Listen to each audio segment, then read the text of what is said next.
NFL Nation, how you doing? Come on in. Take a seat, sit back, relax, baby. It is here, week 16 NFL season. We had some great football yesterday. We had college playoffs, by the way, that turned out to be absolutely mismatches. Every single game. We'll talk about that on a later episode. We also had some NFL football yesterday. You had Lamar Jackson finally exercising some demons as he was finally able to get a victory over his nemesis in the NFC North, the Pittsburgh Steelers. And what are you going to say about the Kansas City Chiefs? They're just good. I know we look for all kind of scenarios. We look for all kind of windows to talk about them, to say, well, they're just not the same team. They're not as explosive. They're not this, they're not that. But when you look up, all that matters at the end of the day, they got 14 wins in the W column and only one loss in the L. And they got arguably the greatest player on the planet under center. Chiefs just continue to find a way. And by the way, Andy Reid continues to add to his Hall of Fame coaching career. And I ask you this question, family, as we begin today's show. If Andy Reid and the Kansas City Chiefs make history by becoming the first three-time, three-peat champion in the Super Bowl era, and thus giving Andy Reid 4 Lombardis, does now Andy Reid's name comes up as the greatest head coach in the history of the National Football League? And if that is the case, is he now right? Is he right now on the heels of Bill Belichick? Or will accomplishing this feat that not even the great Belichick and Brady can do put him at the head of the class? We're going to discuss that and more. We got a special guest coming in. It's not really a guest. It's family. He ain't been here for a while, but he's coming in the building. He's in the back. It's a pleasure and an honor to see my brother. But before I bring my brother on, let me greet the family members who are in the chat right now. All right. Got you. Okay. I thought I saw my guy Jerry. I had to give him a shout. But family, without further ado, family, y'all know what time it is. It's time for Team Paul.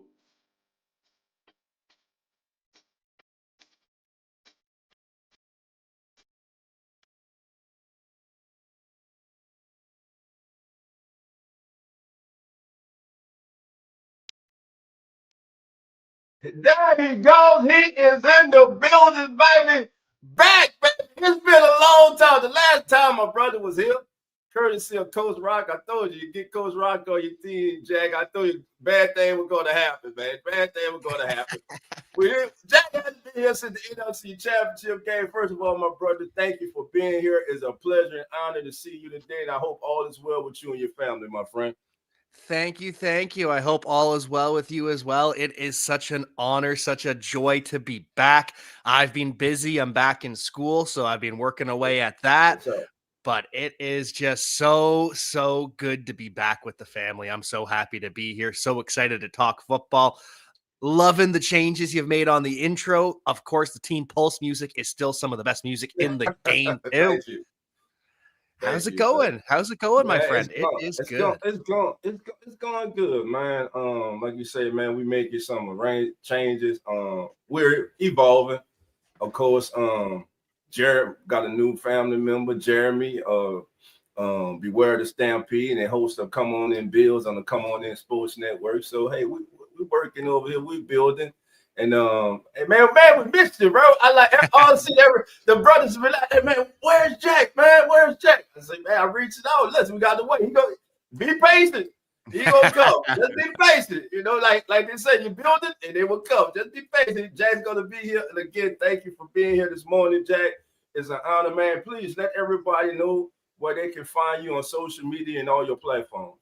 You can find me everywhere at CAVANAUGH87. Haven't been as active as I used to this past season, but I'm still watching all the games, soaking it all in while I'm doing my studying, while I'm doing my work. So it is especially a great time to be a Detroit Lions fan. I mean, Yes. there's been some ups and downs. Don't get me wrong, and there are some worries, and the sky is falling if you talk to a lot of Lions fans. But for me, it's still a great time to be a Lions fan. This is still Right. a great team. Got the Amon-Ra St. Brown shirtsy on today, and hoping for a big rebound. You were talking about the Bills earlier.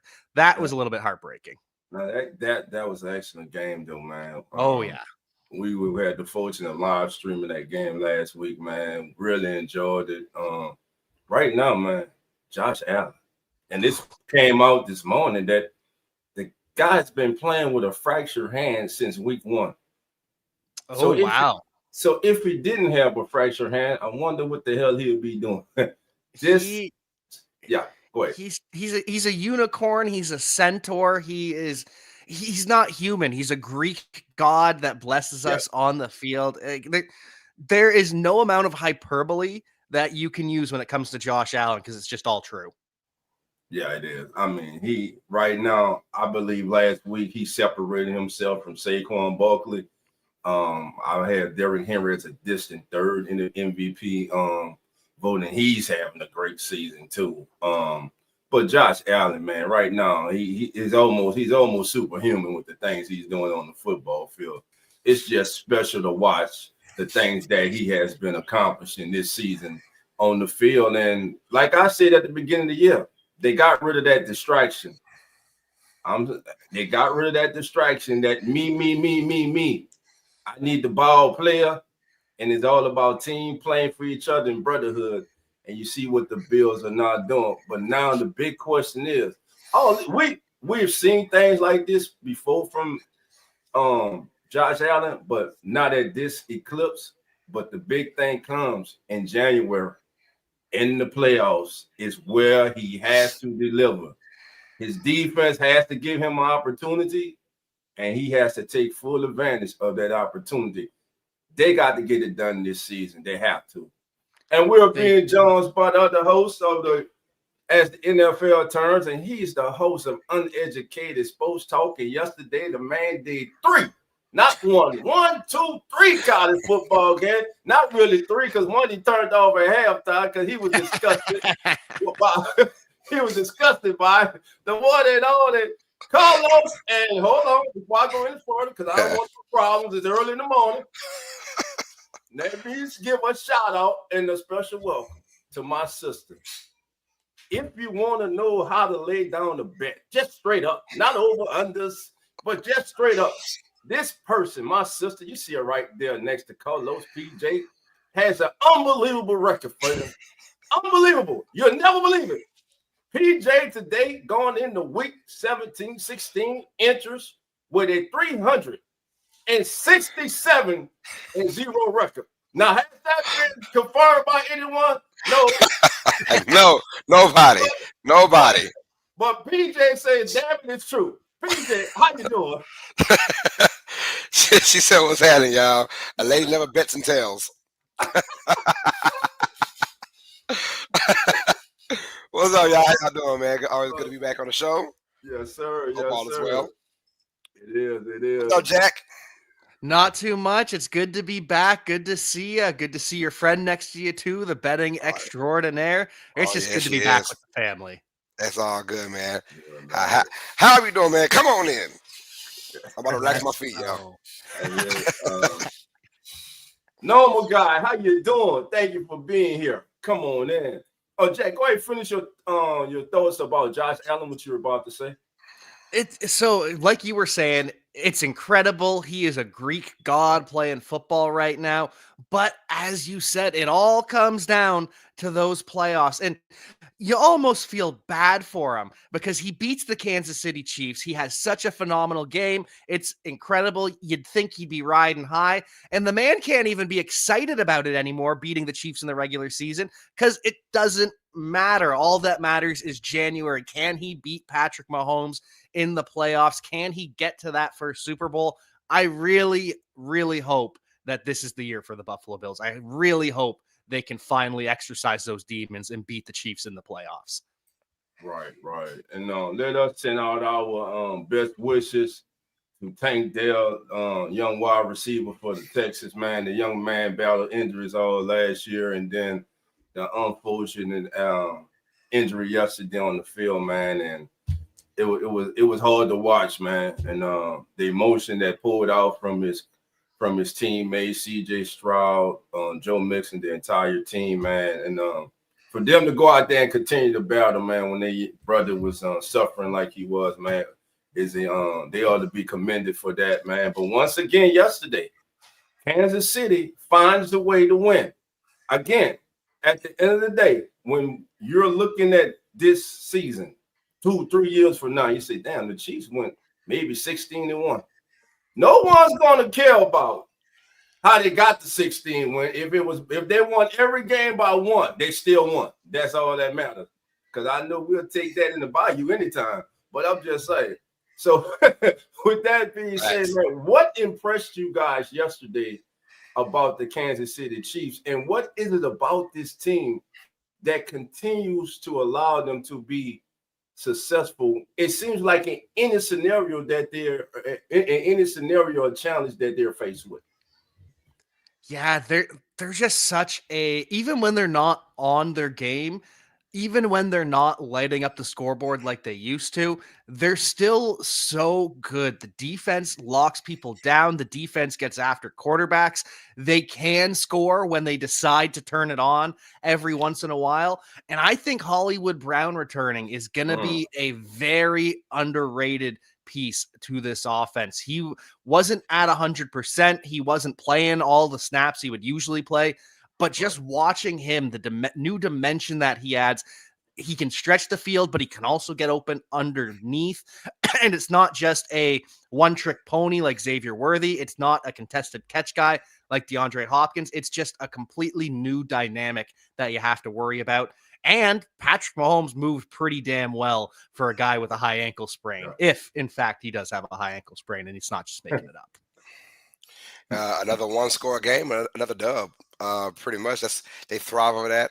They've been doing that now. Even last year, I keep telling folks they had a worse team last year and won it all. This team is still, if you look at stats, if you look at numbers on their offense, man, this is like how they win these games. I'll tell you why. Pat Mahomes. It's just name another quarterback that would have this particular team right now at what are they, 14-1 right now, 13-1, whatever the record is. Like name a quarterback that would have this team at this. I'll give you Josh Allen, but I'll give you one more loss though. You know, so what I'm saying is it's Pat Mahomes. He's the best quarterback on God's green earth.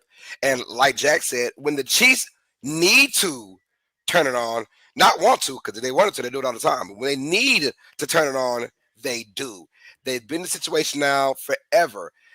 Veterans all across the board, offense and defense, and we still don't give enough credit to this defense. It's been dynamic the last 3 or 4 years now, and only because they have one guy, Chris Jones, and he's not even talked about enough as being one of the greatest D tackles in today's game right now. So they anchor in their coaching staff. Andy Reid is the reason why. A never panic kind of guy, and it's weird how people say, with dynasties like this, you've got to be like a Bill Belichick type, Tom Brady type.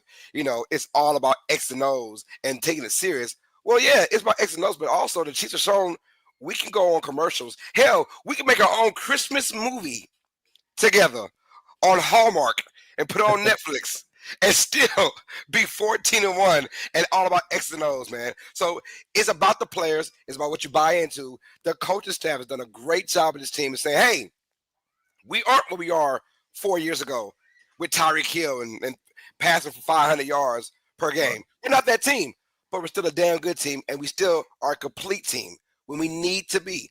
And this team is never panicking no matter what. Even that loss to Buffalo, Buffalo won convincingly, but towards the end, it was still a very close game. But I'm saying this Chiefs team is never going to die when they have Pat Mahomes as the quarterback. Because anybody else, any quarterback, you're looking at least 3 or 4 losses with this team, if not more, because of Pat Mahomes and his ability in the last 2 minutes, the last 4 minutes. How many times so far we've seen this year they got the ball at the end with about 4.5 minutes, 5 minutes? Usually a team will mess that up. No, the way the Chiefs play, they just dink and dunk you for all 4 or 5 minutes, including this last game. They have 4.5 minutes to go on that clock to eat it up And that's what they did. Houston never got the ball back to even try to tie this game up. And they've done it now because of the quarterback they have. It's about Pat Mahomes. Yes, he will not be MVP. Not at all. But he's still the most valuable player in today's game. Right. And I'm gonna add another name to the scenario for the Chiefs. Cornerback Trent McDuffie. Yes. Mm-hmm. McDuffie has been locking up top receivers for the entire season. That kid is has become one of the top corners in the National Football League. And I'm just not saying that off of yesterday. Go back and watch this kid's entire line of work so far this season. He's good. Now, what I was surprised about, that coming into yesterday, I believe last week he didn't have an intercept, but now he has 2 for the season. So Trent McDuffie, a coach, like you said, the great Chris Jones up front, and a defensive unit that plays well together, man. The Chiefs are that team. All right, now another game. Go ahead, Color. Before you go, Burton, the linebacker, he has been phenomenal this year. Yeah. So they've got a guy on every level. Chris Jones, Burton, I forgot his first name, number 32 for the Chiefs, the linebacker. He has been phenomenal. And then, of course, you have McDuffie. And that's why they were hesitant to let go of Snell from last year. Sneeze, excuse me, from last year, who was locking up guys. They said, we got some guys behind you, too, so we'll let you go and get some picks out of you. Right. It's almost the Chiefs with DBs are almost like the Steelers with wide receivers and the Rams with safeties, where it's just, we'll take a guy wherever we take him and we'll just develop him into a star, and then we'll let him walk because someone else is going to pay him more, and we can just replace that guy because we know what we're doing when it comes to scouting this particular position. And they just and they're doing this, and Rashee Rice isn't still there yet. I mean, come on. I mean, you could potentially have Rashee Rice, DeAndre Hopkins, and Hollywood Brown. You know, also Mecole Hardman. Also Xavier Worthy. Come on, man. Like, come on, pick your poison with this team come playoff time. And Pat Mahomes, your quarterback. Yeah, good luck. And that running game. That running game. Pacheco. I mean, just nasty now. Yeah. If you look at it, this team, I mean, they're only scoring. I mean, when's the last time they scored 30 plus? It's been very few, man. But when you have this team combined, I guarantee you come playoff time, they're going to turn it all the way up, just like last year. They'll turn it up. Yeah, they did. The law firm is in the building, baby. Andy Marie Elizabeth Rose-Velowski. If that ain't a law firm, I don't know. But it's the official law firm of the Come On In Sports Network. How you doing?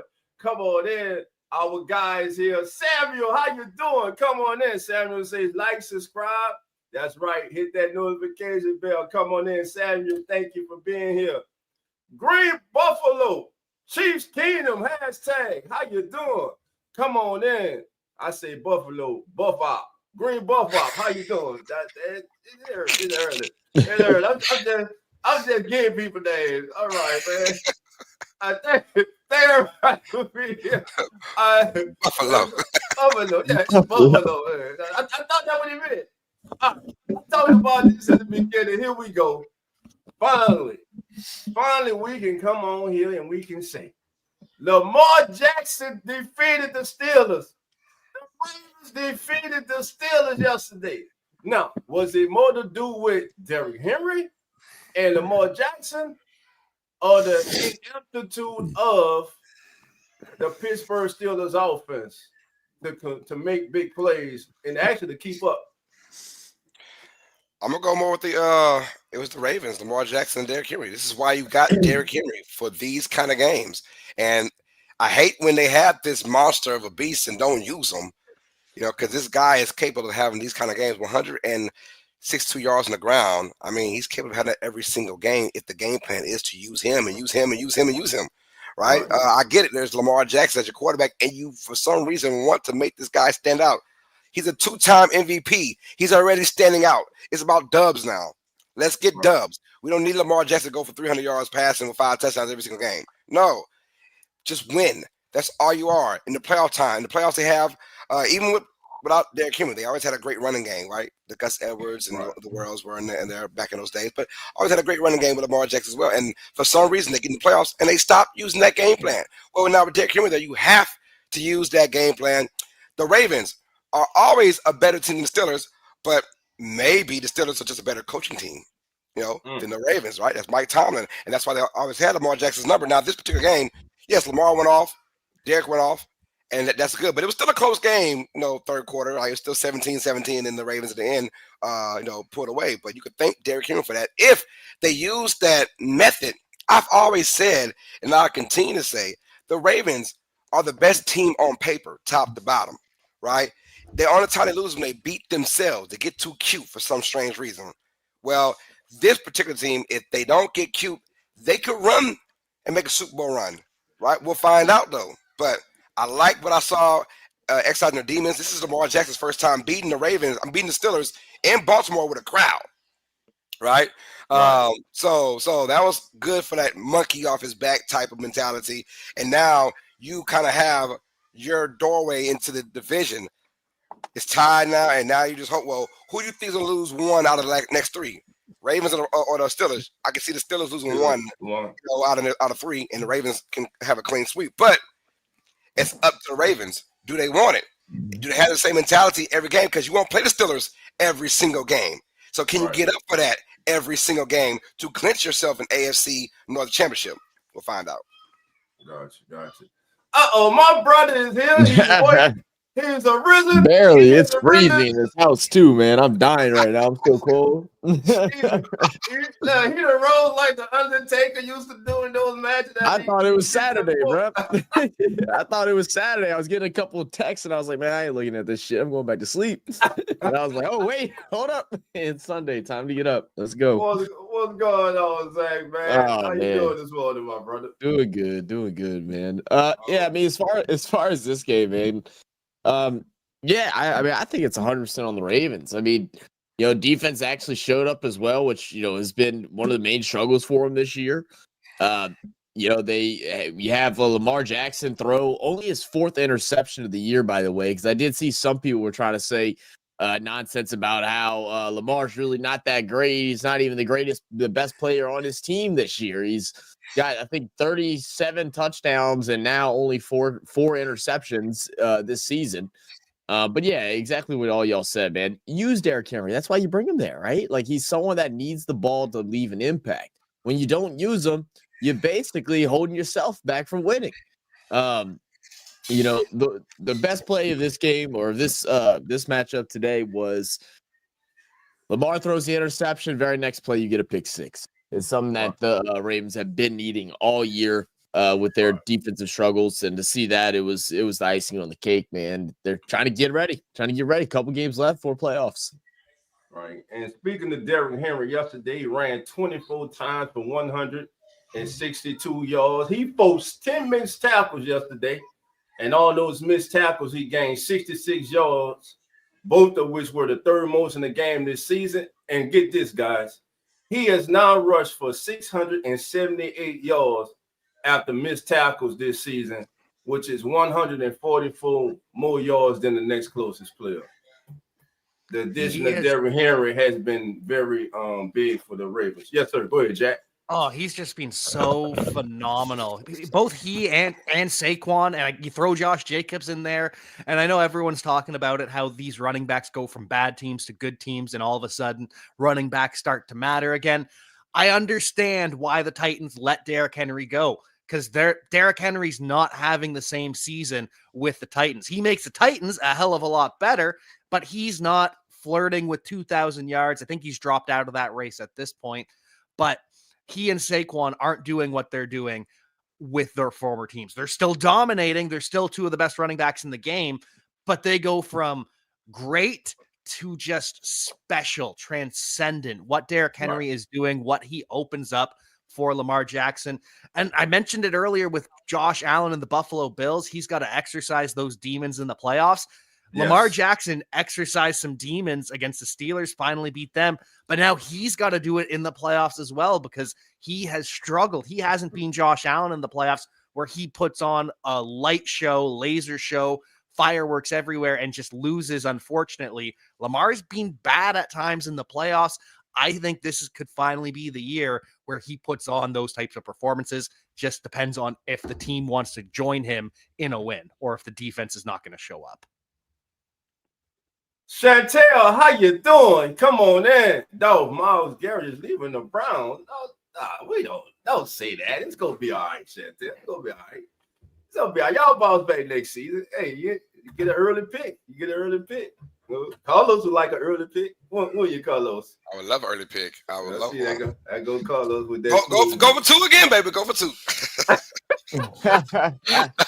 All right, man. Listen, thank everybody for being here. Again, this is As the NFL Turns.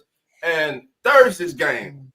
Let me start off by saying this. I was not a big Bo Nix fan when the Broncos selected him. I wasn't a big Bo Nix fan when he was in college.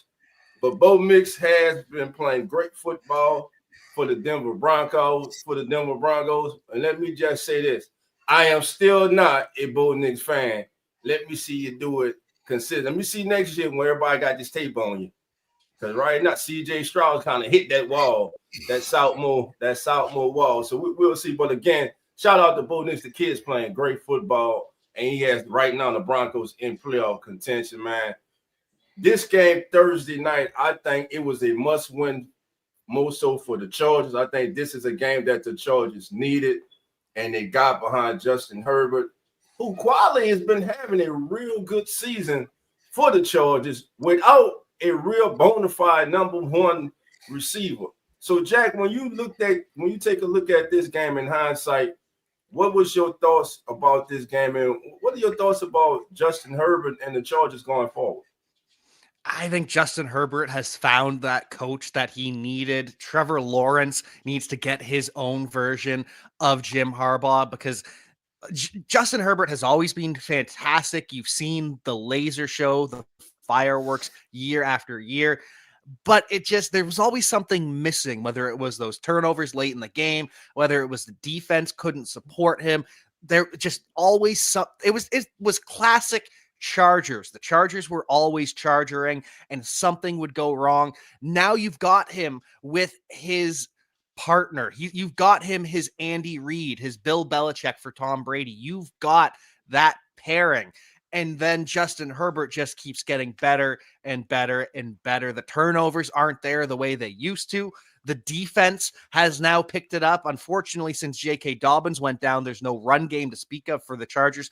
But the way Herbert is playing, it doesn't matter. Now, it will matter come the playoffs. I don't know if they can sustain this long term, but it's year one of a complete rebuild for the Chargers, and it's just going to keep going up. The stock market is just going to keep ticking up when it comes to Justin Herbert and these Chargers, thanks to Jim Harbaugh.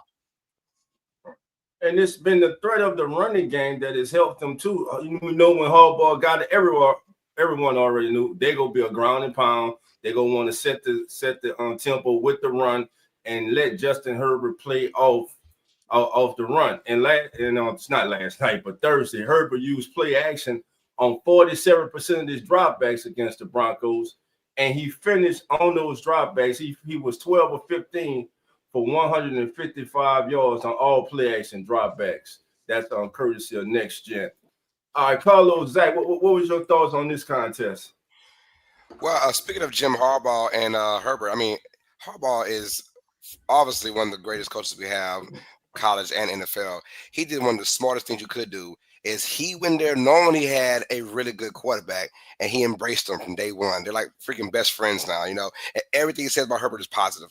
Everything. He might fuss and cuss at the next 20 guys, but when he starts at Herbert, it's all love, baby. He's smart about that because he knows what he has in a Herbert. And I like the fact that they made it about themselves. When I say themselves, Harbaugh and his staff and how they run games. You could tell the major difference, the complete 180 from a guy like Jim Harbaugh to a guy like Brandon Staley, right?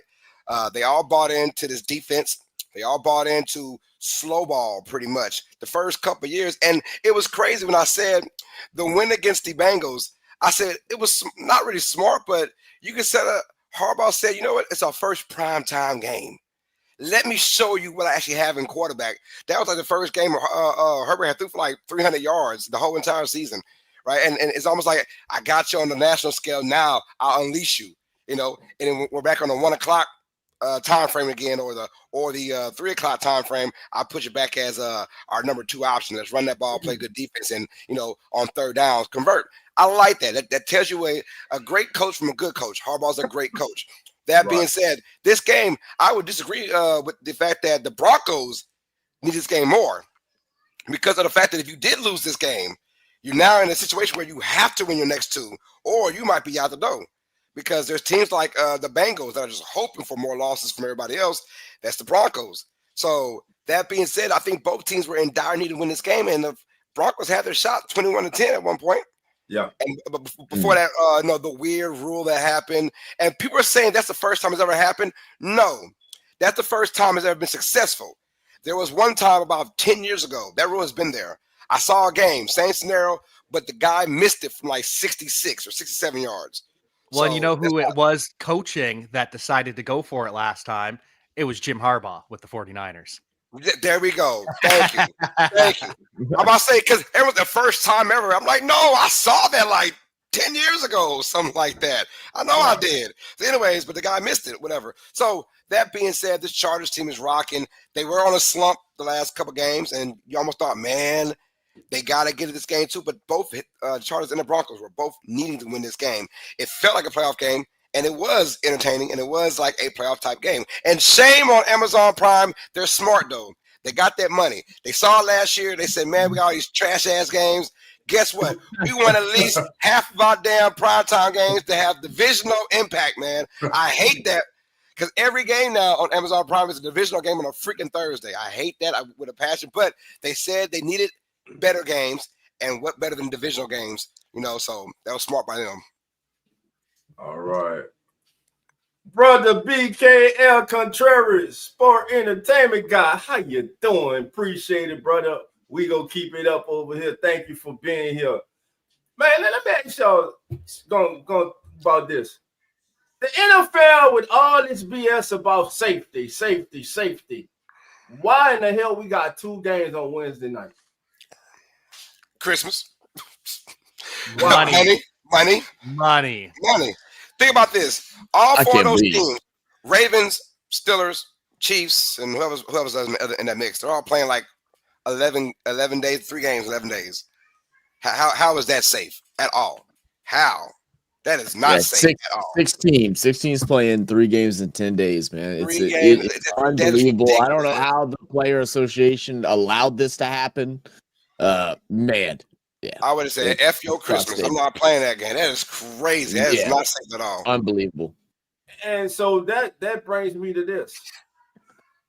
I still say this. If I got a 53-man roster counting 16 on the practice squad, why can't I have my entire roster available to me on game day, including the practice squad? If we go play games like this, Thursday night games, you gonna have us play on Saturday night, then turn around and play. You want to say it's equivalent to playing Sunday and Thursday, then turn around and play on Wednesday night. I think it's absurd where you only allow a team to have a certain amount of players available on game day. I think if to me, you have a practice squad, okay, let's say you designate 3 players. You got out there top practice squad, no, you got to designate 3 players as inactive for that day. Fine, you do that. But everybody else on the roster, man, should be available to play, man. I think it'll make a better, give a better product. You'll have more healthy players throughout the year, and these games here won't take as much of a toll on the body of the players as they do now. I just think it's really absurd to be playing a game on Wednesday night just to top the NBA. Right now, the NBA on Christmas is dead because the NFL is playing. They might well switch to New Year's or something because that is over with. It used to be you didn't start watching the NBA to Christmas. Now you don't start watching the NBA to after the All-Star game. So true. And that's really true. That's when everybody will start paying attention to the NBA. All right. Well, let's get down to business. Let's get to the next game. Now, the first game up, Jack is home, baby. Back, Jack, Giants, Falcons. If the Falcons lose today to the New York Giants, let me just say that would be the Falcons doing Falcon things. The Falcons, the fail kinds, as we call them, because the Falcons will do what the Falcons do. They're all excited. We got Penix is starting today. He gonna light it up. He might light up 3 pick six today for the John pulled the upset. But I don't think, I think they're gonna rely on the running game with Algier and Bijan. A lot of play action, use Penix mobility to get him out the pocket, and I just think they get past the Giants today. Because Penix is making his first start, I expect it to be a close game. I'm going Falcons 16, Giants 9. No, they don't even get 10. I'm sorry, New York. Y'all, they trash. This is the perfect game to have Michael Penix saying the Giants are clearly going for the number one overall pick, so they're not trying to win this game per se, right? We're talking GM ownership. They don't want to really win this game. Players do. Right. Ownership's like, hell no. We're not about to fall into that trap and actually beat this Michael Penix kid. Look, little kids, keep it stupid simple. You're going to see how unbelievable a coaching staff can make a game simpler for their quarterback, right? They have trust in Kirk Cousins. They say, Kirk Cousins, go out there, slang that thing. Fresh off an Achilles injury, and you're about 57 years old. Just slang it, dog. You're a veteran. You've been there, done that. Well, now you're going to see how they can make the game plan so much more simpler for Michael Penix now, because this is their guy, right? Sorry, right. We gave you all this money, but you're not our guy. This is our guy for the future. So we're going to take care of him. So watch and see how simple the game plan is with Michael Penix. See how many times Bijan Robinson really gets that football now, right?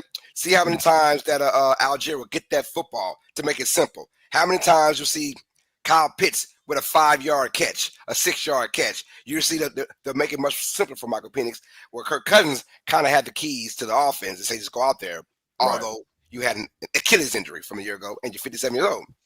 Doesn't make any sense to me. I think that's why they win in this game, because the Giants are just the Giants, and the Falcons, they got a slim hope. They need to keep winning, and the Buccaneers lose at least one game. So you say, you know what? Let's start it now. And I do like the trade, the switch. I like it. It's saying like we still have a chance to win our division, go to the playoffs, and our quarterback, who is obviously having an atrocious last 5 or 6 games, is not doing it. And this is why we got Phoenix in the first round. So keep go ahead, Jack. No, you go ahead. All right.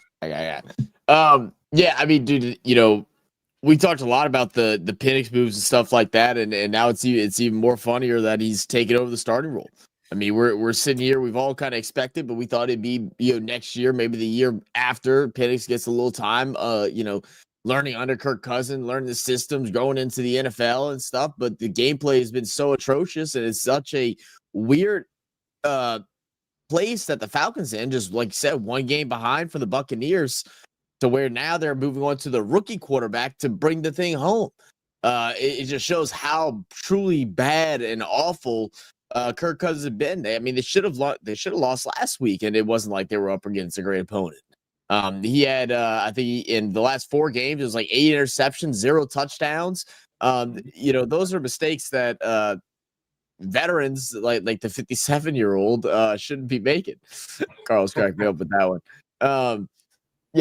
Falcons are going to go all the way in this one, and you are right. I think they're going to simplify the offense. They're going to make things a little bit easier. We'll see a lot more checkdowns. You're going to see, hopefully, Pitts gets involved more. I mean, we've only been hoping for that since he's been in the league. And I think Bijan's going to be getting those handoffs a lot more often, or getting set up for those screens a lot more often. Anything to get Penix to feel comfortable. And this is the best game to do it. Like, it's the best game to decide to switch on over to a college quarterback, because you're going against the Giants and they're sad. They are a sad team. They definitely are. And I think this shift to Michael Penix really lets the Falcons be who they wanted to be, because if you watch the Falcons, it's not a lot of play action. It's like you said, it's, hey, Kirk Cousins, just go do what you want, go sling it all over the field. And I think it's because they had to, because Zach Robinson, the offensive coordinator from the Falcons, he comes from that Sean McVay tree. He wants that play action. He wants to run the ball, play action, make sure you don't know what's coming to you. But when you're coming off a torn Achilles like Kirk Cousins, you can't do those bootlegs as quick as you would want. So the play action game isn't going to work because you're not in position of where you should be to make that pass. And then all of a sudden the defender's on you and it's just not going to work. So I think with Penix, we see a lot more of a Ram style offense, a lot more of a simplified offense like we've talked about, and things just look a little bit smoother. The results, we'll see about the results. I do think Michael Penix is a very talented kid. I think he will figure it out, but I think the offense as a whole is just going to look that much cleaner with a quarterback who can actually run the offense instead of Kirk Cousins. And at this point, his arms are kind of looking dead. And I don't know if it's the Achilles having to compensate because he's not getting as much force from his plant leg, from his Achilles. So is that impacting him? And he's had to use all of his other muscles. And now those are starting to wear down. I don't know what it is, but he's just been throwing ducks for weeks now. And it was unfortunately something they had to do. He's looking like Peyton Manning at the end of his career with the Broncos. And I was just about to mention that. My thing is, why, when you get a guy like Kirk Cousins at the age and you pay him all this money, why do you have to justify that by having him throw the ball 1,000 times? Right? Oh, well, we want to get our money's worth. Isn't the game about winning? I was about to say, when Peyton Manning started throwing ducks, they didn't care. Let's just win, baby. Let's just win. So, yeah, he'll throw 22 times a game. Now he's playing that backup quarterback role into the team, but it's still Peyton Manning. Why not do the same thing with Kirk Cousins? Yes, I hate when guys want to justify, well, we gave him all this money, so we're going to tell him to throw it 45 times. No, just win the damn game and let him be the difference in the fourth quarter, right? That's how I feel. Well, now, when I say keep it stupid simple, they'll go back to what they should have done from the first week of the season with Kirk Cousins. They'll do with Michael Penix and just keep it stupid simple and win by any means right now. Right. And Kirk Cousins' last 10 games, since week 10, has thrown 1 touchdown and 9 interceptions. Sad. And he's gone 17 consecutive quarters without a passing touchdown. Sad, man. It's just sad.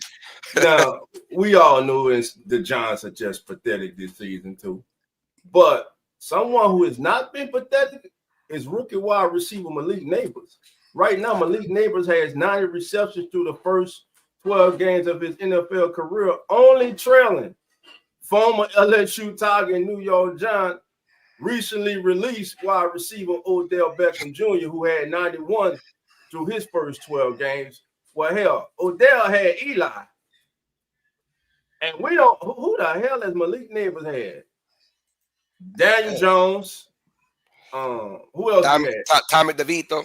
Tommy DeVito. Drew Lock and Tim Boyle. Drew Lock. Man, come on. What did Malik say? Malik said, hey, it ain't Daniel Jones. Got a different quarterback, same results. So he know what it is. It's the organization. It ain't the player. Yep. So it ain't Daniel Jones. Can't put it on Daniel no more.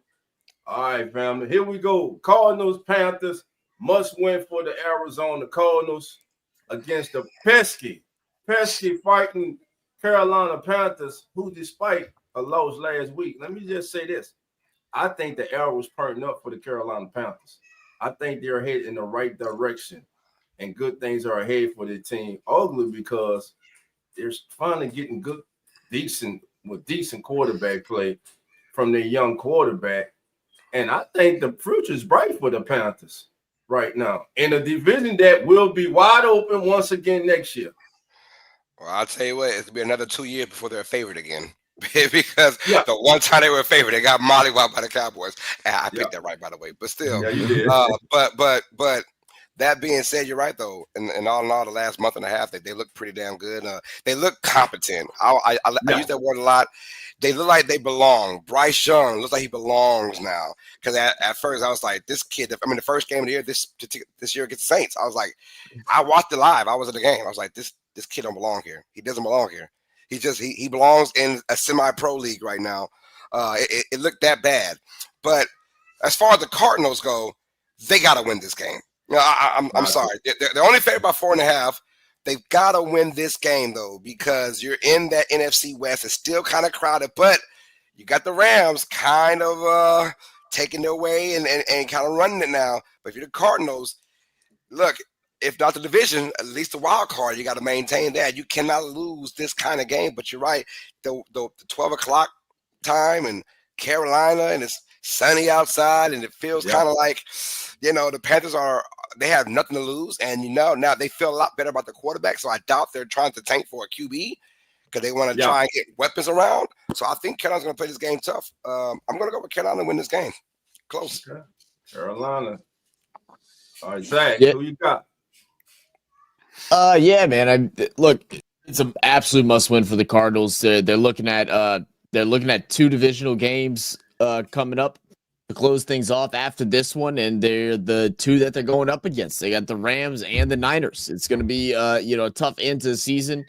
Rams are in a very similar situation as well with Seahawks and Cardinals coming up in following weeks. This is an absolute must-win if the Cardinals want a chance to make the playoffs, which they want to. They want to be that team that last year they felt like they were a lot better, even though their record didn't show it. I think a lot of people didn't even bother watching them as much, especially with all the stuff with Kyler Murray and all those different things. That was just, hyping up everybody's ego. But, I like Cardinals over Panthers in this one. I'm glad the Panthers have been pesky. And like Carl said, looking like they do belong. I think that's the best way to put it. They finally look like they deserve to be here. They're throwing the ball well, running the ball well. Defensively, they've been sound. But this is the Cardinals game to lose, man. And James Conner, he's one of the few players, once he gets paid, he actually balls out every single time. And he just got paid recently. Nan's not here, so I'll make sure I put up that point. So I'm going to go with the Cardinals. Cardinals, okay. Jack? Looks like it's down to the tiebreaker for me, and I will not be going out on a limb. I'm going to take the favorites. I'm going to take the Cardinals. I think the Cardinals, like we've said, they're desperate. They need this win because they don't control their own destiny. If they even win out, they still need help from the Rams. They need help from the Seahawks. They need help from the Commanders. They need these teams to lose, maybe even the Falcons as well, to make the playoffs. But I think they're going to at least take care of their end of the bargain. I do think the Cardinals will miss the playoffs, but they're going to do everything in their power correctly. They're going to play well today. It's going to be competitive. I'm looking, it's a 4.5-point spread right now. I might take the Panthers to cover that. It's going to be something like 23-20, 28-27, one of those types of games. But I do think Kyler Murray, just the electricity that he has, I think is going to be too much for the Panthers defense to fully contain him. So they're going to get the W. It's going to be stressful, and it's all going to be for nothing when they miss the playoffs, but they'll handle their business today. Bryce Young started off his NFL career with 11 passing touchdowns and 18 career starts. But he has thrown a touchdown. Bad start. But he has thrown a touchdown in each of his last 7 starts, which is the 5th longest active streak in the NFL. So how about that for Mr. Bryce Young? I'm proud of that kid, man. I don't know that benching. Go ahead. I was about to say, do you think that the benching and having him sit down and just take that step back, do you think this, because it hasn't worked as well for Anthony Richardson, but it's definitely helped. Do you think that's going to become the norm where it's like, hey, you don't need to start on day one. Maybe we don't throw you to the wolves. Maybe we give you a little bit of time to figure this out. And then, like you said, Bryce Young starts looking like this. He starts looking so much better. He looks like an NFL quarterback, which you couldn't say through the first 2 weeks of the season. I think that's exactly what it is. I think him sitting behind Andy Dalton, getting benched, and having that time to reflect and understand and see how to work by a veteran like Andy Dalton. Whatever you think of the red BB gun, because it ain't the red rifle no more. Well, we think of the red BB gun. I mean, he is a professional. He knows how to prepare. And I think Bryce Young learned from him. And, hey, when his number was called again, he's taking full advantage of it. And listen, if you're a Carolina fan, this is the type of performance you would have taken from Bryce Young last year. and his entire season from the beginning of this season. But since all three of you guys are going with the Arizona Cardinals, y'all already know what time it is. Wait. I picked the Panthers, man. Oh, that's right. Dang it. I thought I could be the first one. Yeah, I'm with Carlo. I'm with Carlo.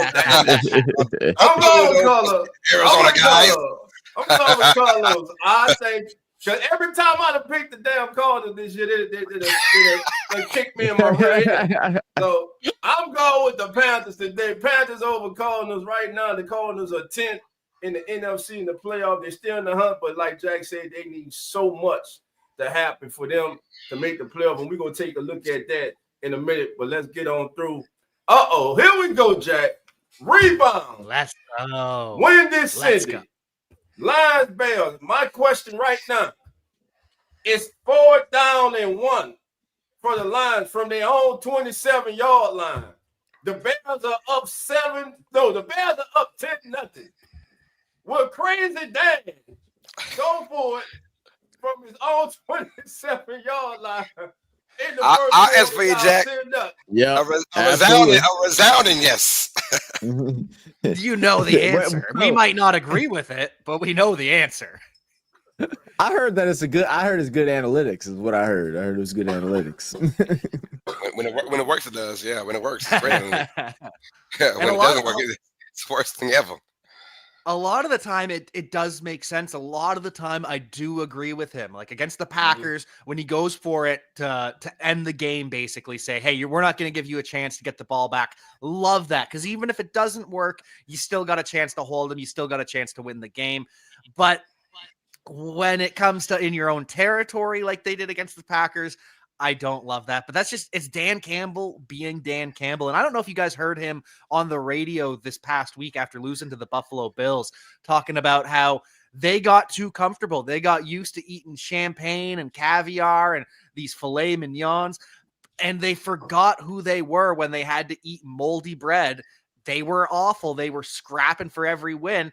That's who Dan Campbell is. So he's saying, hey, maybe we needed this loss. Maybe we were smelling ourselves too much. Maybe we needed this. And then you hear Jahmyr Gibbs come out and say the same thing. He goes, yeah, honestly, I was starting to wonder, do we need to get punched in the mouth? Do we need to stop feeling ourselves, get back to our roots, and start kicking some ass again? And so I think that this is going to be one of those games where the Lions beat the Bears by 10, 14, 21. I think that just, even with all the injuries, I think this is going to be a statement game from the Lions to say, hey, we're still here.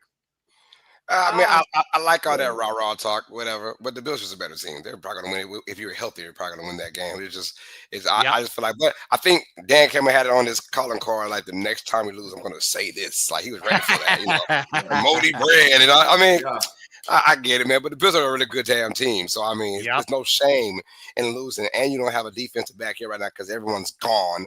And so, yeah, I mean, I get it. But I guess the Bears, I've seen the same Lions team go into Green Bay and dominate.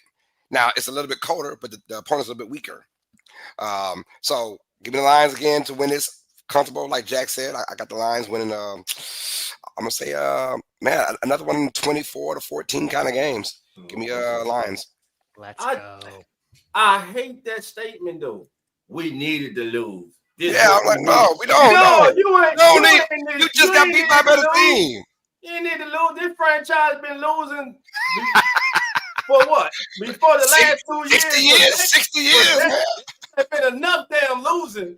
Nobody, I guarantee you that damn crowd in the stand didn't want to lose. So don't give me that, oh, we needed this. Well, no, you ain't what you need. Your ass just got beat by the better team that day.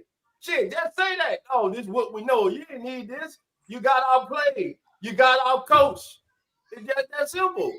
He had it on the calling card. He had on the calling card. The next loss we take, I got it right here. Moldy bread. And know what that is? And know what that is? That's a damn excuse. Hey, that's an excuse you coming up with. That's his coaching style, though. Of course, he wants to win the game, but he knew that I'm gonna use that as an excuse to win. Right. To let my players know, hey, we're still a great team. We're not gonna say we got beat by the better team. They're not gonna say that. No, because they think they're the better team. So yeah, I get why he's doing it, but he was prepared for that. Whenever they lost, whenever. Yeah. Oh, for sure. Today, I ain't gonna be crazy on this one. I'm gonna go with the pound on this one because I'm gonna stick with the pound on this one. Lies all day, lies over the Bears. Let me just say this for everybody at home: that the over-unders that you're seeing right now, those are Dolphs over-unders. Those are not Vegas over-unders for these games. Those are Dolphs over-unders for this game. Now, 46.5 for this game. Man, you pretty damn close, man. Yeah, you are, man. You pretty close. It's 47.5, man. Damn it. You better watch out. It's Dolphs over-unders, not Vegas. Dolph is fixing games right now. Dolph is fixing games. I knew somebody was doing it. Might as well be Dolph. All right. Titans and Colts. NFC North. AFC South. Texas lost yesterday. Door is open for the Colts. Do they walk through it? Can Anthony Richardson and the Colts get a victory over the Titans? Where's that? With Mason Rudolph at quarterback. I mean, look, I've had no hope in the Titans all years. It ain't gonna change for me. I mean, I don't think the Colts are a 6-8 win team either. But they're definitely better than the Titans. Yeah, I'm just keep it simple. Just say Colts. I ain't got a whole lot to talk about. And Dolph, the Texans already clinched, so Colts are done. Texas already clinched. They clinched last week. So they clinched last week. They clinched last week. So the Colts. You thinking of Tennessee, maybe? Yeah. So maybe. My bad. Maybe a chance for the a wild card chance for the Colts. No, but they don't even have that. You only got the Chargers and the Broncos. I'm thinking the wrong thing too. Shit, they've got like a 12% chance at making the playoffs in the wild card. They need help. They need what the Saints did the last 3 years. Help! Help! But the last 2 weeks of the season, we need a bunch of help at the Colts this year, man. But go ahead, Zach. I'm sorry. Oh no, you good. I got it mixed up what he was saying too, so never mind. Don't even worry about it. I'm going with the Colts just because the Titans are just I don't know what the other Titans are. They're still a decent defense, but that's the only calling card for the year. Is hey, we play decent defense. That's about it. Now they have these games where Pollard can go off for 100 yards rushing at one point, and what's that kid name?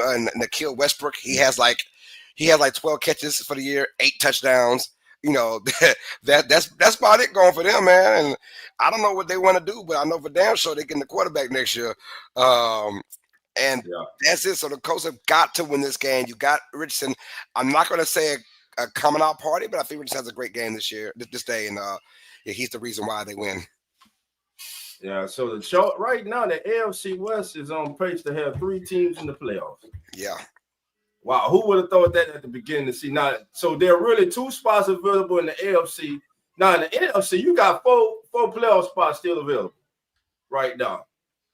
These are the Commanders, Packers. You got the Rams, who are in right now. Nobody want to play the Rams. And by the way, they're getting tight end Tyler Higbee back today.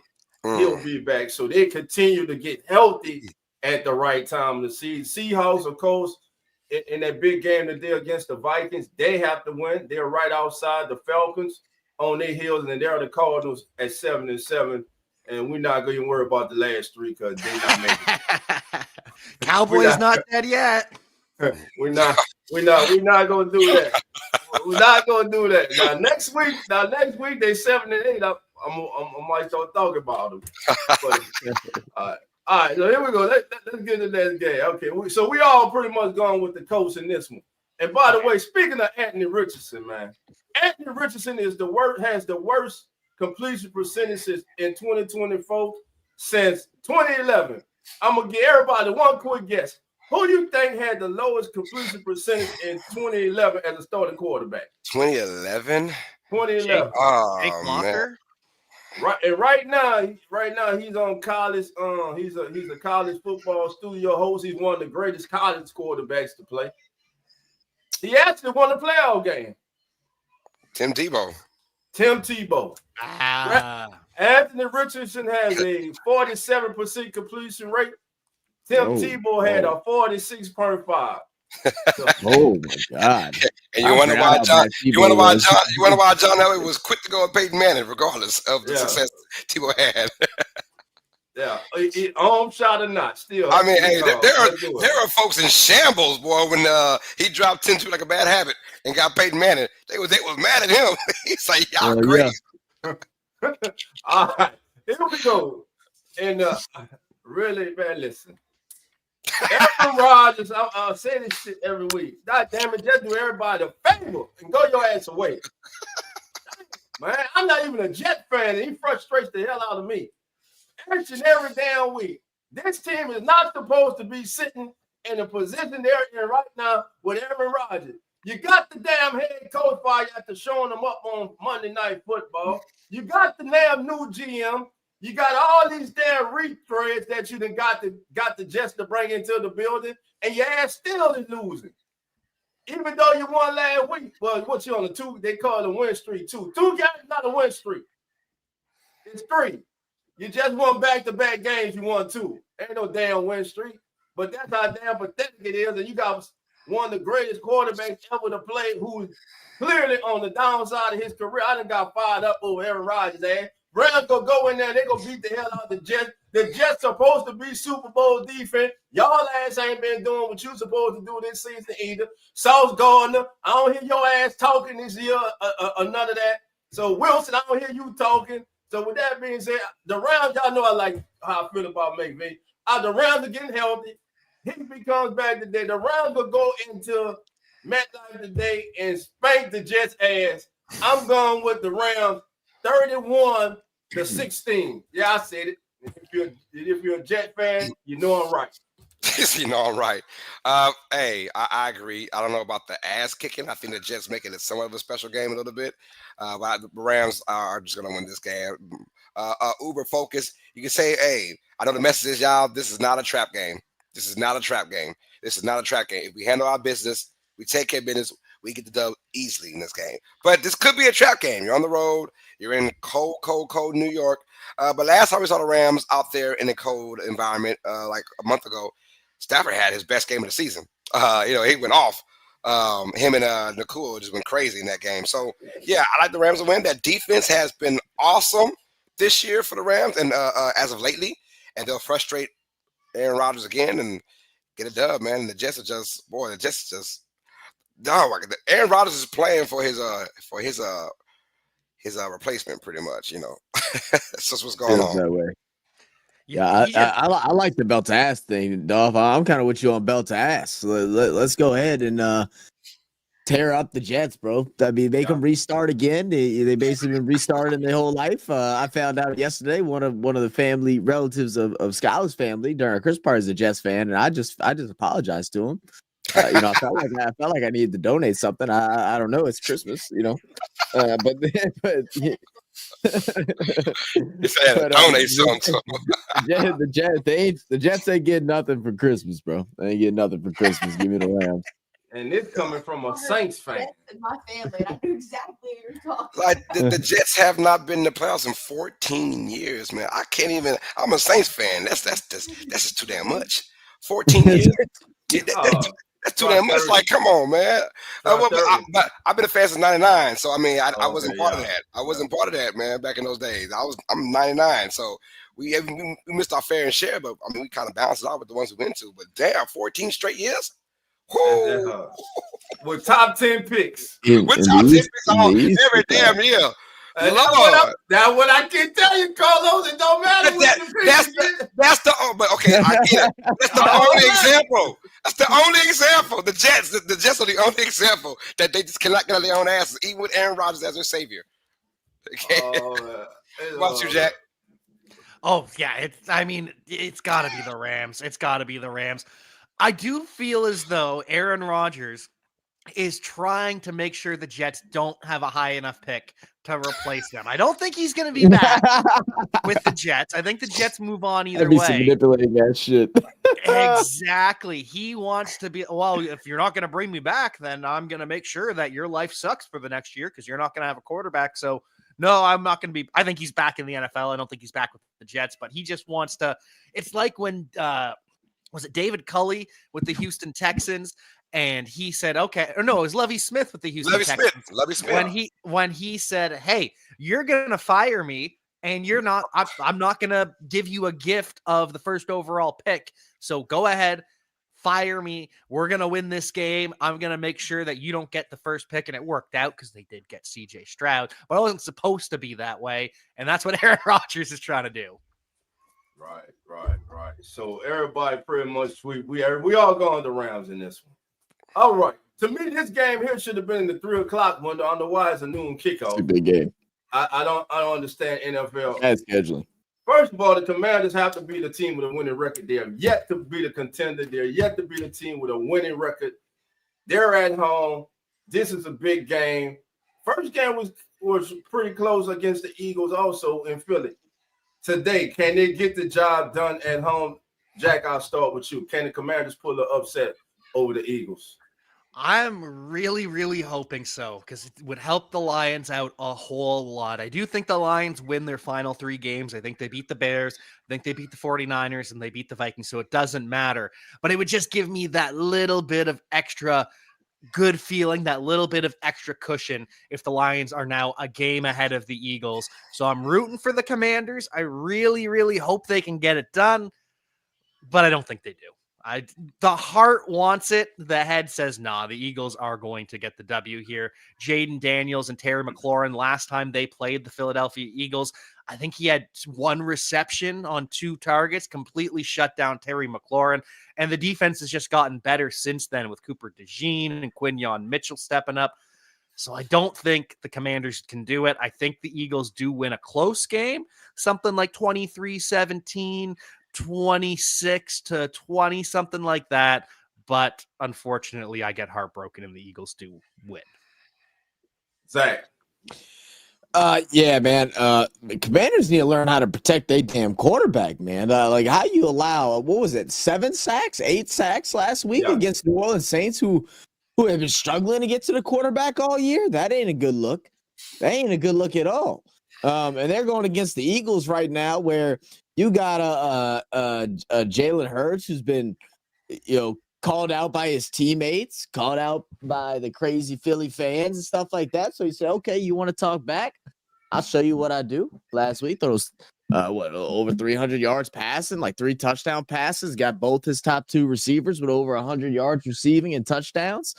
Yeah, Philadelphia's on a tear right now, man. I think they're deadly, man. It's a 1-2 punch right now between them and Detroit in the NFC, and they're gonna win today. Yeah, I got Philadelphia as well. Right, they had their kumbaya moment last week. Whatever, call it that. He didn't even throw 300 yards, but he was like, "That's what y'all want to see. That? That's what y'all want to see." I'm like, I mean, it was all right. I guess Taylor Hurts was all right, but him and AJ Brown had a touchdown together. Yada yada yada. So that kumbaya moment's gone. Saquon Barkley, you're going back to Saquon. Road game, divisional. Saquon is going to have a monster game, I believe. Go back to the basics. Why you got Saquon in the first place, AJ Brown? And you run that ball and you eat the game up and you leave Daniels and them on the sideline, man. I got the Eagles dominating this game. I'm gonna say they win by 17. I'm gonna go 31. I'm gonna say 34-17 Eagles. I like it. Oh, and then also just the top of that, Saquon Barkley needs to average 152 rush yards over the next 3 games. And I think it's 152. It's 152, 153 in order to beat the record by Eric Dickerson for most rush yards in a singular season. And some people might be like, "Oh, that's a big ask. That's a big ask." But if you go back and look at his last several games, outside of last week, he's done 124, 107, 255, 146 is doable for that man. Let's see if he can break a record. I mean, 1 extra game still, but still cool. But still, hey, Eric Dixon came on board and said, I would love him to break my record, so that's all that matters. He didn't complain like a lot of guys, old heads. Oh, those 72 Dolphins. Yeah, we did it in 14. I mean, we were still defeated on 14 games, But right. just get records are meant to be broken, man, and that's what Dixon said earlier. So. That's it. But with that being said, it's my first one of the day. I've been waiting to pull it out, baby. And I'm gonna pull it out on this one. I know. NFC, baby. It's just the longest I went all year without pulling it out. I'm about to long wolf this one. Jaden Daniels, that's right. home in the nation's capital. This will be the last season they will be called the Commanders. The next year they're going back to the name that we all knew them of. I believe they are. That's what reports to say, but I'm not going to say it until then. Until then, the Washington football team will defeat the Eagles today, and it will be a close game, 24-21, walk-off field goal by the Commanders. Eagles lose a heartbreaker, and the Lions and Jack are celebrating because their hopes for the number 1 seed are still intact until Dan Campbell decides to go for it on 40 inches from his own 9-yard line and cost him the damn game. I love Dan Campbell, man. They're crazy Dan when I call him crazy Dan. Lieutenant Dan. Wait, All right. Don't you telling me you don't like the Commanders? I mean, their short name is Commies. So, I mean, it's not, like they didn't think that one out, did they? Whenever they came up with those names, all the options they had. President's one of them. What the hell, man? They just heard Commander in Chief. Let's go, Commander.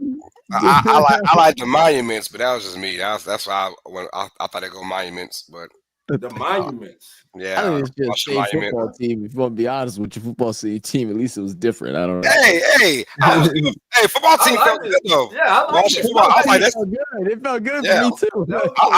After like week 5, it felt normal. I was like, yeah, watch football team. Yeah, look, if the Browns could just be a color, why can't they just be a football team?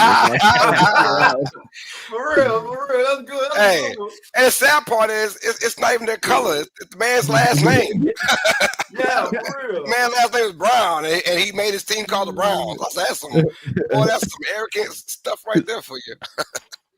Okay, now let's talk about the most disrespected team in the NFC, the Minnesota Vikings. They are right on the hold on. Haven't they taken over first place, Jack, in the NFC North? They have not yet. Lions won the tiebreaker. The Lions won the tiebreaker. So Lions head-to-head have the victory. So it might come down to that week 17. That last game of the season. Which I think it is. I think Seahawks lose today. I think Minnesota, they are on the collision course with the Lions. Like Jack said, week 18. I think, man, we need to do that game too, fellas. But that game there is going to decide a lot. Number 1 seed in the NFC. Who gets that all-important first round bye automatically goes to the divisional round of the NFL playoffs. The Vikings are a good football team, and Sam Darnold has played. Sam Darnold's earned himself some money as a starting quarterback next season. The question is, can you trust what your eyes have seen this year, or do you trust what you've seen the 6 previous years with Sam Darnold? But today they take care of the Seahawks. Can you give Kevin O'Connell some credit, man? I mean, he was fine with having Kirk Cousins gone, and he said, just give me someone I can trust, man. Give me someone that was part of the scheme. We got McCarthy, but I was like, J.J. McCarthy better not be no starting quarterback for this team at all. And he got hurt before the season started, so I mean that made things a lot easier to put in Sam Darnold. Because if you have McCarthy run his offense there, McCarthy's probably benched by week 6, week 7, in my opinion. He just wasn't ready, in my opinion. But you get Sam Darnold, a guy who's been there, done that, and let's be honest, we all know that the Jets is purgatory for quarterbacks. We saw how the emergence of Geno Smith, the emergence of now Sam Darnold, when they leave New York, the Jets. I mean, things are getting better, right? So maybe Aaron Rodgers was so cocky, he thought he could change that. He thought he could change that notion, I guess. But what I'm saying is, like, he got rid of Kirk Cousins. He kind of knew, I'm not bringing back a guy that's 57 years old, torn Achilles. I'm not doing that. I'm not doing that. So I'm fine with letting him go and walk in. We'll get Sam Darnold, who's going to be cheaper and who's more mobile. And you saw the results now. So I went from like not having any belief in this team to like, I'm rooting for the Vikings now to do good. One of the few NFL franchises that haven't won a Super Bowl yet. But I'm rooting for this franchise, Minnesota, to do some good things. And I want them to battle out with the Lions for the number 1 seed. I think Lions still get it. But the Vikings, are a really good team to root for now, and I hope for success for them. In this game, they're beating Seattle because I don't know what's going on with the Seahawks now. Geno Smith, is he hurt? Is he not hurt? They got all the weapons in the world. Their defense is, at sometimes they look great Other times they look horrible. Often, same thing. When they're on fire. When they're off, they just suck ass. So, yeah, give me Minnesota to win this game. I think Seattle makes it a close game, competitive game, but Vikings at the end just because, look, Jefferson is a special talent. It's almost like when you want to get him the ball, he can get that ball, and he just dominates from that position. It's almost Jerry Rice-like, in my opinion. Justin Jefferson, he's just like, hey, I'm open every single time. I don't care where it's at. I don't care what route I'm running. I'm open every time. Give it to me. And I think they continue to do that, man. So give me Jefferson over 100 yards again this week, and the Vikings keep on rolling. All right, Zach, Jack, I'm gonna let you guys, and then after this, we're gonna rapid fire, baby. Zach, Vikings, Seahawks, talk to us. Yeah, dude, give me Vikings. Give me Vikings. I'll do rapid fire now. I like what the Vikings are doing. I'm still not sold in Sam Darnold, but Thomas Bell, he definitely still makes some mistakes. But yeah, give me Vikings over Seahawks. All right. Go with. Well, you can pretty much just take everything I said about the Eagles-Commanders game and just put it back on this game. The heart says, go Seahawks. Please, Seahawks, help the Lions out. Please do us that favor. Please give us that little bit of extra room to get the bye. Hey, please. But the head says, no, it's not going to happen. The Vikings are going to get the win. The Vikings are a very talented team. Kevin O'Connell, if it weren't for Dan Campbell, Kevin O'Connell's probably coach of the year, but Dan Campbell should be coach of the year, still surviving through all these injuries. Unfortunately, the Vikings get the W, but I can hope, right? I can hold out hope. The heart wants what the heart wants. Hey, quick shout out to Brian Flores, D coordinator. He's changed that whole entire defense of Minnesota this year. They have been excellent for him this year. So, Brian Flores, shout out to you, bro. And should be considered for a head coach. Should be. He won't get it. You know why? But he won't get it. But it should be. Yeah, it should be. Won't be. I'm just saying. All right, here we go. Rapid fire. Here we go. Ooh, I see why now. Oh, Bills Patriots. All right, Jeremy's not here. We already know. Bills all day, Bills all the way. I got Bills. Carlos. Bills by 100. Bills by 101. Jack. I'm gonna throw a curve. No, I'm not gonna throw a curve. I can't put my credibility on the line like that. It's nervous. All right, here we go. We all go the Bills and now. All right, here we go. Jaguars and Raiders in the Does Anybody Care Bowl. The Raiders and Jaguars. does anybody care bowl? I'm sorry, Nine. My bad. I know you care. But anyway, does anybody care though? Look, Brock Bowers had a chance to go over 1,000 yards this season. The kid has been special. He has truly lived up as that generational talent which is thrown around. But that kid has actually turned out to be that. I'm going with the Raiders in this one. I think the Raiders beat the Jaguars. Yeah, I'm going Raiders too. Jaguars are trying to get Travis Hunter. I'm going with the Raiders. Pass. That's a first shot. That's a first. See, I'm going to go Jaguars because I think the Raiders are trying to either get Shadur Sanders or Cam Ward. They want Shadur. They want Shadur. We're gonna have a draft special. We're gonna start looking at these prospects. We need to talk about Cam Ward. I ain't saying he's good, but I don't think he's all that people making him. He scares me. He scares me. I've been hearing some different things too. All right, 49ers and Dolphins. Now, I just said, does anybody care bowl? This is the most disappointing bowl. Yeah. 49ers and the Dolphins. Yes. The most disappointing bowl. Okay, these two teams were supposed to be contenders. 325 49ers at Dolphins. First of all, we know the Dolphins going to play good because it ain't cold. Mm-hmm. They're at home, so they should have a good showing. I'm going with the Dolphins to win at home. Yeah, give me Miami as well. I'm going Dolphins also to beat the 49ers. Both these teams, you're right. What happened? I mean, we have faith in the Niners. Not so much for the Dolphins, but still at least playoff contention. It's not even happening right now. So give me Miami to win this game. Barely. Gotcha. Yeah, I'm cool. I'm cool with Miami, man. I always think it's funny when top teams drop to the bottom of the division. So, we'll see how that goes. I literally had hope in the Niners as of last week, and they lost to the Rams in that weird, dreadful game. I was like, yeah, they're done for real. They're done for real, man. The done. window's closed. It's done. The window has shut for these fools, man. Slam On top of shut. that, Brock Purdy's getting paid next year with 5 years, They $290 glued it. million. I heard.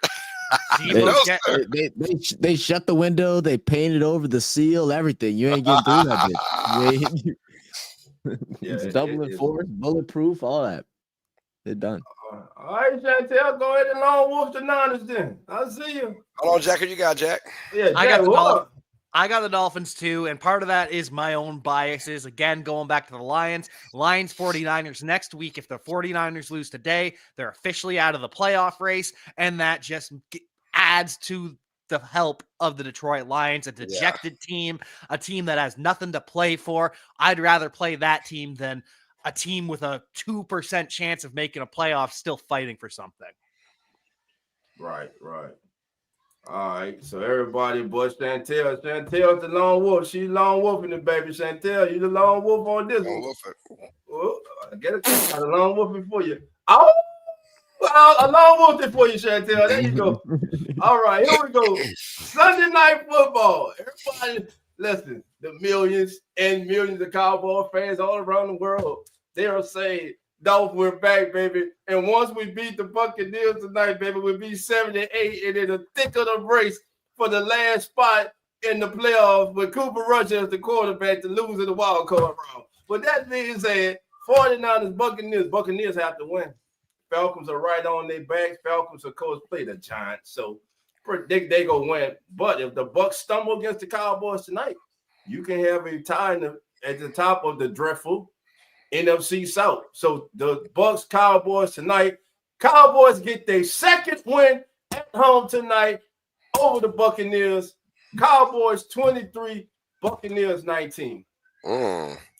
I was going back and forth to this game. Honestly, I was like, yo, because it feels like one of those games where the Cowboys could just stumble up and win this game. But I'm going to keep it real. Going to Buccaneers, Baker Mayfield and company, man, they know they have it's rare that they're on national TV, and they've been a hot team, and they want to showcase to the world. Give me the Buccaneers. I believe you in a close game. I do believe it's going to be a close game, but I think the Buccaneers in the fourth quarter, Baker Mayfield, he's been that dude, man, all season long. When you need the most, he has come out for the Buccaneers, and they're on fire right now. Him, Mike Evans going over. He might hit 200 yards because, you know, trying to give him 1,000 yards for the season. He might hit 200 today. So give me Buccaneers. Buccaneers. Yeah, give me the Bucs, man.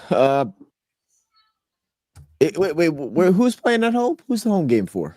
Cowboys. They just won their first home game last week. I was gonna say, just because the Cowboys are at home doesn't mean it's good. No, all season I didn't even realize that. No, they won a home game against the Giants on Thanksgiving, right? Yeah, they got two. That was they got two. So they've got two. Still not good. Yeah. Give the fans what they want to see. Hold on, and then they beat the Panthers in Carolina, though, right? Yes, that was in Carolina. Yeah, that was in Carolina. So yeah, they only won one home game this year. Boy, man, that's crazy. Okay, yeah, never mind. Give me Bucks, yeah, for sure. Show. Who you going with, Jack? I got to go with the Tampa Bay Buccaneers. Mike Evans looking to continue making history, going over 1,000 yards. No Trayvon Diggs. I think the Cowboys are going to put up a fight because this defense for the Buccaneers isn't that good. I think it's going to be high scoring, something like 35-30, 35-28, something in that ballpark. But the Buccaneers come out with the win. Baker Mayfield, Mike Evans get that touchdown to end the game. Oh!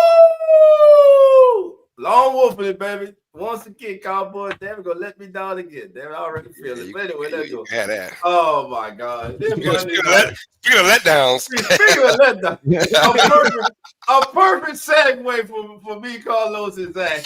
Here we go. Monday night, Lambeau Field, frigid. Man, Packers all day, man. Packers all day. Packers by 18. Yeah, hey, Alvin Kamara chose the right day to have an injury. Yeah. he's like, he's gonna be 50 yards from 1,000 yards on the season. He's gonna be 50 yards short from 1,000 rush yards on the season. That's all right. Come back to the last week of the season. Come back last week of the season. We'll take care of you. Get your 50, handle your business. Man, I saw something today, which I need people to stop doing this because They tried doing it for Tennessee the other day, talking about, the cold, they're going to be in trouble, talking about for college football. They came out practicing with no shirt on and all this craziness, and they lose. And it happens every time they lose. And I heard somebody today, I don't know, I was trying to see if I could find it because I don't know who posted it, but somebody had the nerve to post some dumb stuff about, not an exciting game. Yeah. But you know what? Rattler coming outside, playing in short sleeve shirts, getting ready for tomorrow. Man, shut up, man. It's okay. Yeah. But give every team does that, and they all lose. And they all lose, man. Just bundle up, keep your body warm. Except for the Dolphins. The Dolphins don't do that. They already know they're going to lose. They already know. The Dolphins never do it. I've never seen them do it. Got you. All right, Jack. We already know your Hulk wants to lose, but we already know. Go ahead, Jack. Just finish it off. I can't pick against the Packers. The Packers, with their 4 losses, it's kind of honestly under the radar. The only teams they've lost to are the Lions, the Vikings, and the Eagles. That's it. They've beaten everyone else. They've only lost to arguably the 3 best. Well, definitely the best 3 teams in the NFC, arguably the 3 best teams in the NFL, Chiefs and Bills in that conversation too. But that's the only people that have beat the Packers. The Packers are a really freaking good football team, unfortunately. Yeah, they are. I hate to admit that. All I want to see tomorrow night is some progression from Spencer Rattler. That's it. I just want him to solidify that going into next year, he is a serious candidate to be the starting quarterback for this team the next 3 weeks. That's it. I do not need to see Derek Carr for the rest of the season. No more. I don't need to see no Jack Hayner, man. He had the nerve to say, I don't agree with the bench. I mean, of course you're going to say that, but damn, everybody else did. I didn't agree with you starting last week but you cried about it. Well, I am the number 2. And you got your ass out there and look how you look. Man, no, man. Go ahead. I'm tired of all this, man. Get your ass out there. He don't belong, dog. He don't belong. Yeah, man, go on, man. I'm tired of all that, man. So, listen, family, it's been a great show. We want to thank Jack for joining us. But y'all know I wasn't about to get out here like that. Y'all know what time it is.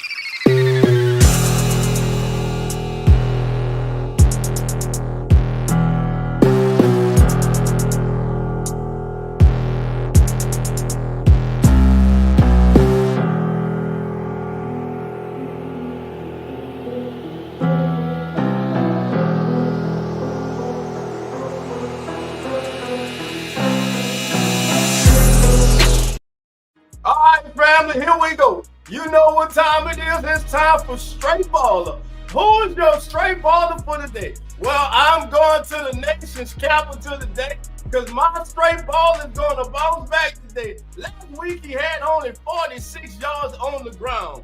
He took himself out of the MVP race. Now he's a distant second, but not after the day. Today, Zach said he needed 152. Today, he comes out and gets 172.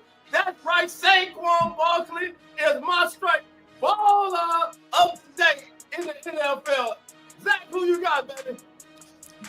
I hate to be a parent in this one, brother, but I'll tell you what, Saquon Barkley, I'm riding with it too.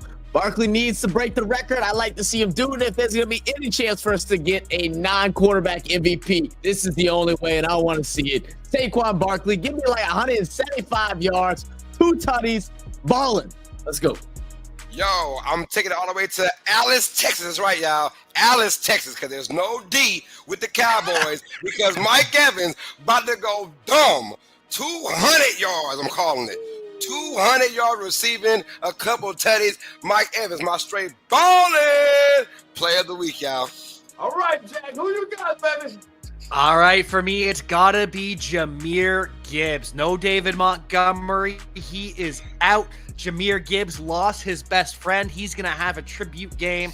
He's going for 220 yards. He's going 160 on the ground. He's going 60 through the air. Jahmyr Gibbs is going to show why he was taken in the top 10. Jahmyr Gibbs is going to show that he is the most talented running back in the NFL. And the only reason the stats aren't there is because he is playing with David Montgomery. There you got it. That's Jack Straight Baller for the day. Jack, once again, my friend, welcome back. Thank you for being here. Jack Sir. will be joining us throughout the season. Listen, want everybody to have a great day. It's gonna be some great football. A lot of games for playoff stipulation, compilation, whatever shit. I'm tongue twisted right now. But damn it, you know what your boy Dolph is, baby. You know, and a lot of shit about to get settled today. Let me just say that. Boy, drink that communion juice, man. Got the communion juice. Yeah, you know, I Somebody spiked the communion juice, man. I had that oatmeal like Coach had. I had that oatmeal this morning, baby, you know, that strawberry oatmeal. But listen, thank everybody for being here. On behalf of the Come On In Sports Network, I'm Dolph Jackson, the host of the Keep It Real Who That Sports podcast. Now I'm going to pass it on to my brothers and let them all introduce themselves and let you know where you can find them. It's your boy Carlos Clayton here with homegirl PJ. We are the hosts of Uneducated Sports Talk, also part of the Come On In Sports Network. Y'all check us out every single time. Hit the notification bells. We're live all the time. So stay smart, stay educated. Zachary Bell from Real Fan Sports, and also the best fantasy cricket player in the world. Just letting y'all know if y'all don't believe you. I'm already talking about shit, not even on the same show. Let's go, baby. Go check us out. You can find me everywhere at CAVANAUGH87. You better be rooting for those Lions. You better be back. You better be following this show. Can't wait to be back throughout the playoffs. Can't wait to talk once again. It was just so good being back with the family. Jazz, an honor to have you. And like always, family, remember, the doors are not open. So come on in. We out. Have a good day, everybody.